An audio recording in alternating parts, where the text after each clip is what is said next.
Journée mondiale de la santé mentale, l'importance du bien-être au travail. Chaque année, la Journée mondiale de la santé mentale a pour objectif général de sensibiliser aux problèmes de santé mentale et de mobiliser les efforts contribuant à améliorer celle-ci. L'édition 2017 de cet événement évoque les conséquences d'un cadre de travail négatif. Le travail peut avoir des effets bénéfiques sur la santé mentale, en renforçant le sentiment d'inclusion sociale et d'estime de soi. En revanche, un cadre de travail négatif peut entraîner des problèmes de santé physique et mentale, comme l'indique l'Organisation mondiale de la santé, OMS, à l'occasion de la Journée mondiale de la santé mentale, 10 octobre, et qui a pour objectif de mobiliser les efforts contribuant à améliorer celle-ci. Cette dernière la définit comme étant un état de complet bien-être physique, mental et social, et qui ne consiste pas seulement en une absence de maladie ou d'infirmité. Elle est ainsi déterminée par une série de facteurs socio-économiques, biologiques et environnementaux. Or, il existe de nombreux facteurs de risque pour la santé liés au travail, la plupart étant liés au cadre organisationnel et managérial de l'entreprise. Parmi les situations les plus en cause, une insuffisance des politiques en matière de santé et de sécurité, des mauvaises pratiques de communication et de management, une rigidité des horaires de travail ou le peu de soutien donné aux employés sont souvent cités. Par exemple, une personne peut avoir les aptitudes pour accomplir certaines tâches, mais trop peu de ressources pour faire ce qui lui est demandé ou aucun soutien dans les pratiques de management, explique l'OMS. Un coût pour les employeurs. Les risques peuvent également être liés au contenu du poste, par exemple des tâches ne convenant pas aux compétences de la personne ou une charge de travail élevée et incessante ou encore aux brimades ou au harcèlement psychologique.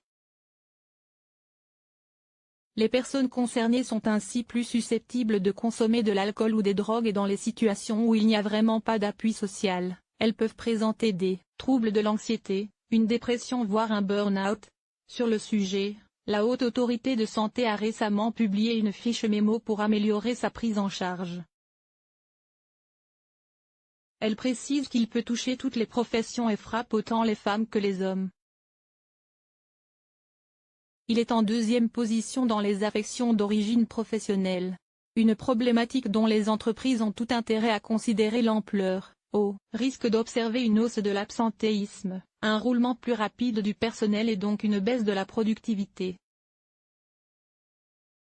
Rien que dans la région européenne, le coût estimé de la mauvaise santé mentale dépasse les 140 milliards de dollars par an.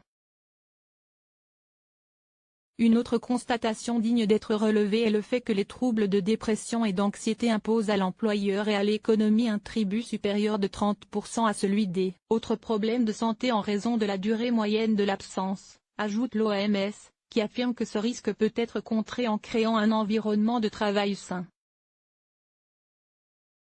Préserver et promouvoir la santé mentale au travail. Sur le sujet, un guide récent du Forum économique mondial propose des interventions sur 3 fronts: réduire les facteurs de risque liés au travail, développer les aspects positifs du travail et les atouts des employés et combattre les problèmes de santé mentale, quelle qu'en soit la cause. Plus précisément, il s'agit de mettre en place des interventions comme informer le personnel sur l'aide disponible, le faire participer au processus décisionnel et favoriser un bon équilibre entre travail et vie privée.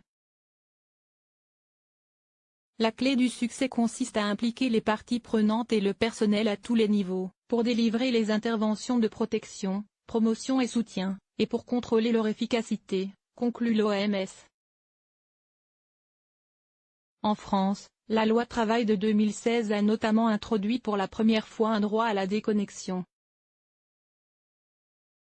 Une mesure qui vise à assurer le respect des temps de repos et de congé ainsi que l'équilibre entre vie professionnelle et vie personnelle et familiale, précise le ministère du Travail. Ce dernier a lancé l'année dernière le 3e plan santé au travail qui constituera la feuille de route du gouvernement en matière de santé au travail pour la période de 2016-2020.